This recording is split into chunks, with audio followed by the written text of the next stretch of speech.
Hello listeners, ఈరోజు మన channel కోసం నేను రాసిన కథ నా రాక్షసుడు పార్ట్ 14 అండి. ఈ కథలోని ముందు భాగాలు చూడడం వాళ్ళ కోసం కామెంట్స్లో లింక్స్ ఇచ్చా. అలాగే ఛానల్లో ప్లేలిస్ట్ కూడా ఉందబ్బా. కొంచెం సబ్స్క్రైబ్ చేసుకొని చూస్తూ కథ నచ్చితే ఒక లైక్ చేసి కథ ఎలా ఉందో ఓ చిట్టి కామెంట్ రాయండి. మరి ఇంక మనం కథలోకి వెళ్ళిపోదామా?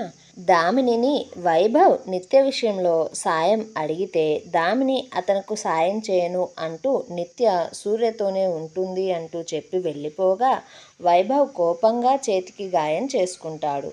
రాఘవేంద్రకు మళ్ళీ గ్యాస్ అటాక్ రాగా నిత్య సూర్య తాతయ్యను తీసుకొని మోహన్ హాస్పిటల్కి వెళ్ళగా అక్కడే వైభవ్ అతని చేతికి ట్రీట్మెంట్ చేయించుకుంటూ ఉంటాడు.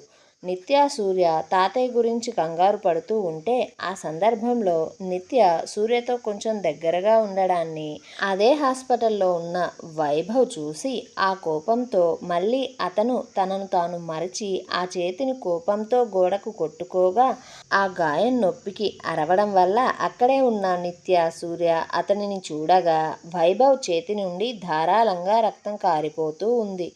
దాంతో అది చూసిన సూర్య నిత్య వెంటనే అతని దగ్గరికి వెళ్ళగా సూర్య అతని చేతిని పట్టుకోవడానికి చేతిని ముందుకు చాచి చివరి క్షణంలో ఆగిపోగా నిత్య మాత్రం వైభవ్ చేతిని చేతిలోకి తీసుకొని వైభవ్ వైభవ్ అసలు ఏమైంది? ఎందుకింత రక్తం పోతుంది? అసలు నువ్వు ఈ సమయంలో ఇక్కడేం చేస్తున్నావు? ఈ దెబ్బేంటి? అంటూ చాలా కంగారుగా ఉంటే సూర్య వెంటనే మోహన్ అంటూ గట్టిగా పిలవగా మోహన్ అక్కడికి వచ్చి జరిగింది చూస్తూ వైభవ్ని ట్రీట్ చేయడానికి అతని గదికి తీసుకుని పోగా మోహన్ అతని హ్యాండ్ చెక్ చేస్తూ ఉంటే వైభవ్ ఆ చేతు నొప్పిని భరించలేక ట్రీట్మెంట్కి సహకరించలేకపోతూ ఉండగా నిత్య చాలా చనువుగా వైభవ్ నెత్తి మీద ఒకటి కొట్టి ట్రీట్మెంట్ చేయించుకో, లేకపోతే నెత్తురు పోయి చచ్చిపోతావురా వైభవ్ అంటూ అతని చేతిని పట్టుకొని ట్రీట్మెంట్ చేయిస్తూ ఉంటే వైభవ్కి అది చాలా బాగా నచ్చింది.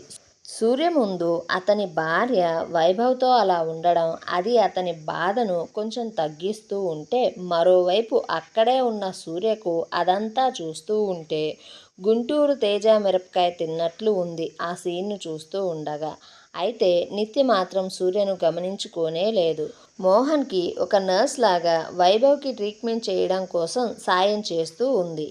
మోహన్ వైభవ్ చేతిని క్లీన్ చేస్తూ వైభవ్ని సూర్యనే గమనిస్తూ ఉంటే వాళ్ళిద్దరూ బాలకృష్ణ గారి ఫేమస్ డైలాగ్ అయిన కత్తులతో కాదురా కంటి చూపుతో చంపుతా అనే డైలాగ్కి న్యాయం చేసుకుంటూ ఉన్నారు.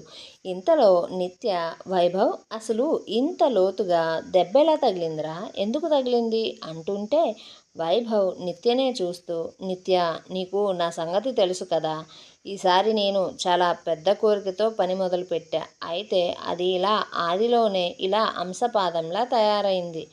ఆ పని కారణంగానే అరచేతిలోని నరాలు కూడా కట్ అయిపోయాయి. హాస్పిటల్లో కూడా ఉండవలసి వచ్చింది అంటూనే ఆమెనే చూస్తూ అయినా నిత్య మరి నువ్వెందుకు ఈ సమయంలో హాస్పిటల్కి వచ్చావు అంటూ అడగ్గా నిత్య జరిగిందంతా చెప్పగా వైభవ్కి జలసి మామూలుగా లేదు.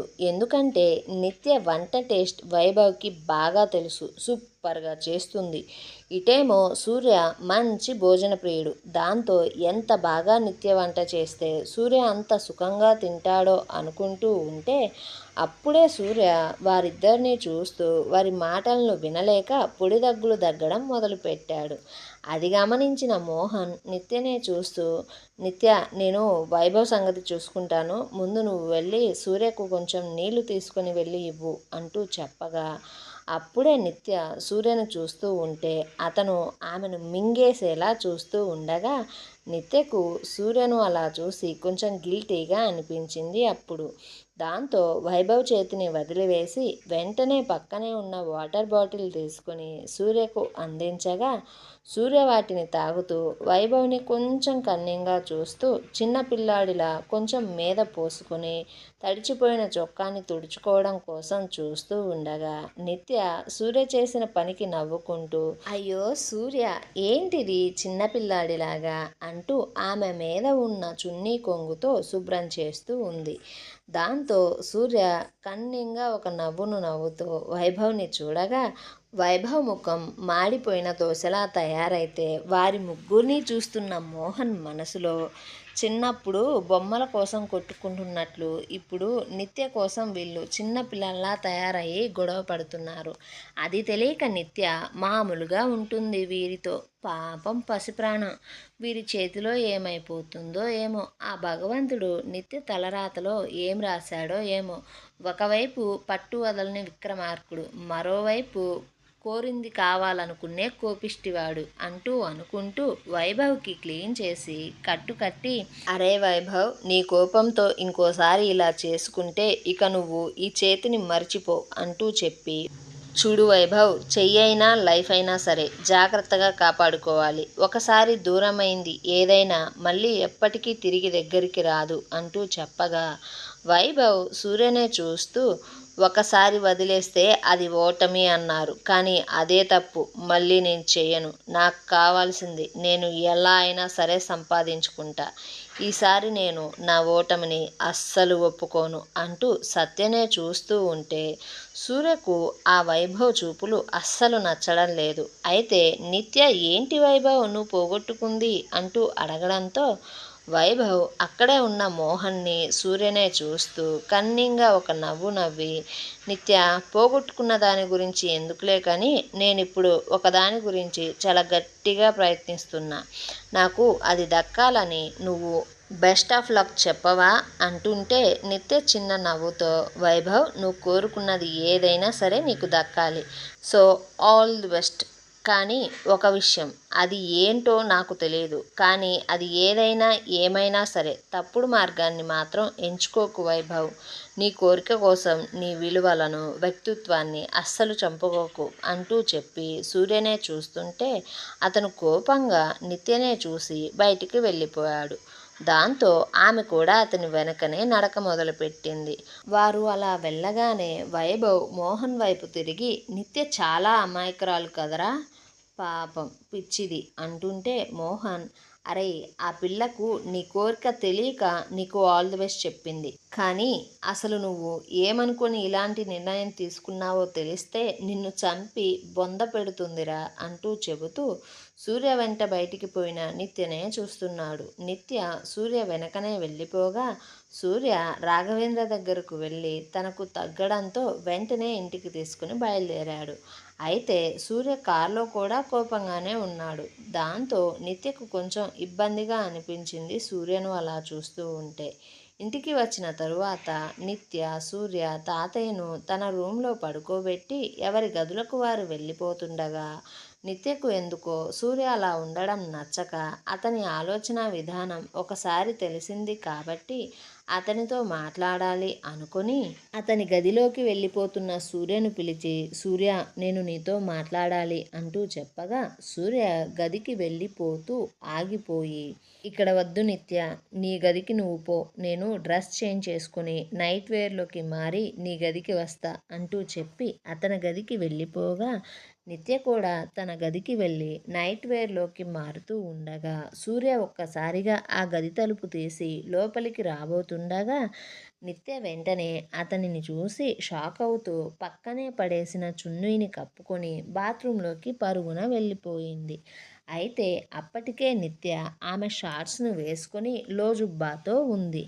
ఆమెను అలా చూసిన మన సూర్యకు కళ్ళు బైర్లు కమ్మి షాక్తో అక్కడే అలాగే ఉండిపోగా నిత్య ఒక 2 నిమిషాల తరువాత వచ్చి కొంచెం సిగ్గు, బెరుకు కలిసిన గొంతుతో సూర్య అంటూ పిలవగా అతను ఈ లోకంలోకి వచ్చి సూర్య తడబడుతూ, so sorry sorry so sorry, అలా నేను అలా అంటూ ఉండగా నిత్య ఇబ్బందిగా, ప్లీజ్ ఇంక నువ్వు దాన్ని వదిలేయ్ అంటూ చెప్పగా సూర్య మన లోకంలోకి వచ్చి ఆ రూమ్లో కూర్చుంటూ, ఏంటి నిత్య మాట్లాడాలి అన్నావు అనగా నిత్య, సూర్య, నువ్వు ఎందుకు అంత కోపంగా ఉన్నావు అంటూ అడగ్గా సూర్య, నేనేం కోపంగా లేను, అయినా నేనెందుకు కోపంగా ఉంటా, నీకెందుకు అలా అనిపించింది అంటూ ఆమెనే చూడగా నిత్య హడావుడిగా ఆమె నైట్ టీషర్ట్ వేసుకుని రావడం వల్ల కింద ఉండే 2 బటన్లు పెట్టుకోవడం మర్చిపోయి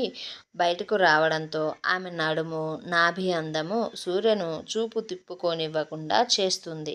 అది తెలియని నిత్య సూర్యనే చూస్తూ, నేను వైభవ్ దెబ్బకి రియాక్ట్ అవ్వడం, తనకు కేర్ చేయడం, వైభవ్కి ఆల్ ది బెస్ట్ చెప్పడం నీకు నచ్చలేదు కదా అంటే సూర్య మౌనంగా ఉన్నాడు. మళ్ళీ నిత్య మాట్లాడుతూ, సూర్య, వైభవ్ నా ఫ్రెండ్, అలాగే నీ ఫ్రెండ్ కూడా. కాకపోతే ఒకప్పుడు.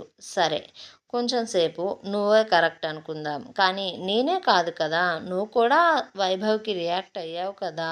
వైభవ్ ఆ చేతి నొప్పితో అలా అరవగానే ఆ అరుపులు విని నువ్వు కూడా పరుగున వచ్చి చెయ్యి పట్టుకోబోయావా లేదా? కానీ చివరి క్షణంలో పట్టుకోలేదు. మీ ఇద్దరి మధ్య గొడవలు నీకు గుర్తు వచ్చి. కానీ నాకు అతనితో ఎలాంటి ప్రాబ్లం లేదు కదా సూర్య. సో అందుకే అలా పట్టుకొని సాయం చేశా. అలా పట్టుకోవడం తప్పేం కాదు కదా సూర్య. నేనేమీ తనని హక్ చేసుకోలేదు కదా. అలాగే మోహన్ వైభవ్ని ట్రీట్ చేస్తుంటే కేవలం ఒక నర్స్ లాగా సాయం చేశా అంతే. అంతకు మించి ఏమీ లేదు కదా అంటుంటే సూర్య కొంచెం మొహం చిన్నబుచ్చుకుంటున్నట్లు, మరి నువ్వు తనకు ఆల్ ది బెస్ట్ ఎందుకు చెప్పావు అంటూ అడగడంతోనే నిత్య చిన్న నవ్వుతో, ఆల్ ది బెస్ట్ చెప్తే ఏమవుతుంది గురు ఇప్పుడు? నీకు కూడా ఆల్ ది బెస్ట్ చెప్పాగా మొన్న కొత్త యాప్కి. అలాగే నువ్వు కూడా నాకు ఆల్ ది బెస్ట్ చెప్పావు కదా జాబ్లో జాయిన్ అయినప్పుడు. అలాగే ఇది కూడా. అంతకు మించి ఇంకేముంటుంది చెప్పు సూర్య. అయినా నేను వైభవ్కి ఒక ఫ్రెండ్లా సాయం చేశా. ఆల్ ది బెస్ట్ అడిగితే చెప్పా అంతే. ఈ రెండు కూడా నీ కళ్ళ ముందే కదా జరిగింది. అయినా కూడా అందుకు ఇప్పుడు నువ్వు ఇలా మొహం కందగడ్డలాగా పెట్టుకుని కూర్చోవాలా? సూర్య, నువ్వు అసలు ఇలాంటి మొహంతో బాగోవు తెలుసా సూర్య నీకు అంటూ ఉంటే సూర్య పరిస్థితి మాత్రం ఖుషీలో పవన్ కళ్యాణ్ పరిస్థితిలా ఉంది. చూడకుండా ఉండలేక, తను చూడ్డం తెలిస్తే ఏమంటుందో అనుకుంటూ గుటకలు మింగుతూ మనసులో మాత్రం, దేవుడా, నిజంగా అమ్మాయిలకు అయస్కాంతం అక్కడ పెట్టి అబ్బాయిలకు చూపులకేమో ఇనుముని ఇచ్చావు. అందుకే సామి మా జీవితాలు ఇలా అందమైన అమ్మాయిల చేతిలో పడి నేల నాకేస్తున్నాయి. శివ శివ, సూర్య కంట్రోల్లో ఉండరా సూర్య అనుకుంటూ ఉంటే నిత్య మాత్రం, సారీ సూర్య, సారీ చెప్పాను కదా. అయినా కూడా నువ్వు ఇంకా ఇలాగే ఉండి నాతో బ్రతిమలాడించుకుంటే ఎలా సూర్య అంటూ నిత్య సూర్యను బ్రతిమలాడుతూ పసిపాపలాగా మొహం పెట్టి సూర్యకు కొంచెం దగ్గరగా రాగా సూర్య ఒక చిన్న నవ్వుతో, సరే నాకేం కోపం లేదులే అంటూ అక్కడి నుండి కదిలి వెళ్ళిపోయాడు. అలా వెళ్ళిపోయిన సూర్యకు మనసు నిండా నిత్య ఆలోచనలే వస్తూ ఉన్నాయి ఆ రాత్రంతా. అలా సూర్య, నిత్య రోజులాగే ఆఫీస్కి పోయి వస్తూ ఉన్నారు. ఆఫీస్లో కొత్త యాప్కి సంబంధించిన 2 టీంల పనితీరు చాలా బాగుంది. ఆఫీస్లో నిత్య ప్రజెంటేషన్ వర్క్, టెక్నికల్ వర్క్ పర్ఫెక్ట్గా ఉంది. అందువల్ల ఆమె యాప్కి కోడ్ రాసే బాధ్యతను విక్కీ నిత్యకు అప్పజెప్పాడు. కానీ విక్కీ అలా అందరి ముందు చేయడం టీనాకు అస్సలు నచ్చలేదు. సత్య మీద కోపం పెంచుకుంటూ ఉంది టీనా. నిత్య కోడ్ రాయడానికి సూర్య కూడా కొద్దిపాటి సహాయం చేయగా ఆమె ఆ కోడ్ని రాయడం తేలిక అయ్యింది. దాంతో 2-3 రోజులలో యాప్ ప్రజెంటేషన్ చేసే రోజు కూడా ఉంది. అయితే ఇంకో పక్క గాయత్రి వచ్చి సుమనతో మాట్లాడి వెళ్ళిన దగ్గర నుంచి సుమన మనసులో లేదు. అల్లకల్లోలంగా ఉంది. నిత్య గురించి, సూర్య గురించి, వారిద్దరి భవిష్యత్ గురించి ఆలోచిస్తూ ఉంది. అదే సమయంలో రాఘవేంద్ర సుమన దగ్గరికి వచ్చి, కోడలా, ఇప్పుడు నా ఆరోగ్యం బాగానే ఉంది. కానీ ఇంకా నేను సెట్ అవ్వలేదని నా మనవడు మనవరాలు అనుకుంటున్నారు. అందుకే నేను నా ఆరోగ్యాన్ని అడ్డు పెట్టుకుని వారితో అర్జెంటుగా నాకు పిల్లలు కావాలి అని చెప్తా. నువ్వు కార్యానికి సాయం చేయమన్నావు కదా నన్ను. అందుకే కొంచెం ఎమోషనల్గా వాళ్ళిద్దరినీ బ్లాక్మెయిల్ చేస్తా.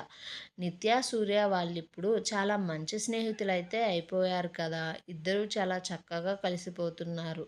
నాకు తెలిసి ఇప్పుడు వాళ్ళు ఖచ్చితంగా ఒప్పుకుంటారు అంటూ చెప్పగా ఆ ఆలోచన సుమనకు కూడా నచ్చి, సరే మామయ్య, నేను కూడా మీరు వారితో మాట్లాడేటప్పుడు మీకు మాట సాయం చేస్తా అంటూ రాఘవేంద్రకు చెప్పినా సరే ఆమె ఆలోచనలో మత్తయ్య ఒకప్పుడు నీలాంబరి గురించి చెప్పిన మాటలు, ఇంకా గాయత్రి తనతో మాట్లాడి వెళ్ళిన మాటలే గుర్తు వస్తూ ఉన్నాయి.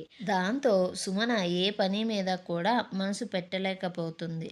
అందువల్ల ఆమె వెంటనే గాయత్రికి ఫోన్ చేసి ఇంటికి రమ్మని చెప్పింది. మరోవైపు పవిత్రకు సూర్య ఆఫీస్లో తను అరేంజ్ చేసిన వాళ్ళు ఫోన్ చేసి ఏ రోజు విషయం ఆ రోజు చేరవేస్తూ ఉంటే అలా చేరవేసే సందర్భంలోనే పవిత్రకు ఆ కోడ్ విషయం కూడా తెలియగా అదే అవకాశంగా భావించిన పవిత్ర వారిని ఆ కోడ్ని కొట్టేయమని చెప్పింది. అయితే కంపెనీ రూల్స్ ప్రకారం ఒక యాప్కి 2 కోడ్లు రాయాలి. దాంతో టీనాకు కూడా విక్కీ కోడ్ రాయమని చెప్పాడు. ఆ 2 కోడ్స్లో ఏదైతే డీలర్కి నచ్చిద్దో దాన్ని ఫైనలైజ్ చేస్తామంటూ చెప్పాడు. మరోవైపు వైభవ్ సూర్య తయారు చేసే యాప్ గురించి వివరాలను తెలుసుకొని అదేలా తను ఒక యాప్ని డిజైన్ చేసి ఆ రోజు కంపెనీస్ యాప్ ఎక్స్ప్లెనేషన్లో దాన్ని ప్రజెంట్ చేసి సూర్యను దెబ్బ కొట్టాలని చూస్తూ తన పని తాను మొదలుపెట్టాడు. సుమన ఇంటికి రమ్మని పిలవగా గాయత్రి రావడంతోనే కొన్ని వివరాలను గాయత్రిని అడిగి తెలుసుకున్న సుమన ఆమె ఆలోచన ఏంటో గాయత్రికి కూడా అర్థమయ్యేలా చెప్పగా వారిద్దరూ కలిసి ఒక చోటికి బయలుదేరారు. ఏమండోయ్, మరిప్పుడు నిత్య సూర్య శోభనానికి ఒప్పుకుంటారా? అసలు సుమనకు వచ్చిన డౌట్ ఏంటి? వైభవ్ నిజంగానే సూర్యను కాపీ చేసి యాప్ తయారు చేయగలడా? పవిత్ర తన మనుషులతో ఆ కోడ్ని దొంగిలించగలదా? ఇలాంటి ప్రశ్నలన్నిటికీ సమాధానం కావాలంటే మన ఛానల్ని సబ్స్క్రైబ్ చేయాలి, వీడియోని లైక్ చేయాలి. కథా కథనం ఎలా ఉందో ఓ బుల్లి కామెంట్ చేయండి అబ్బా.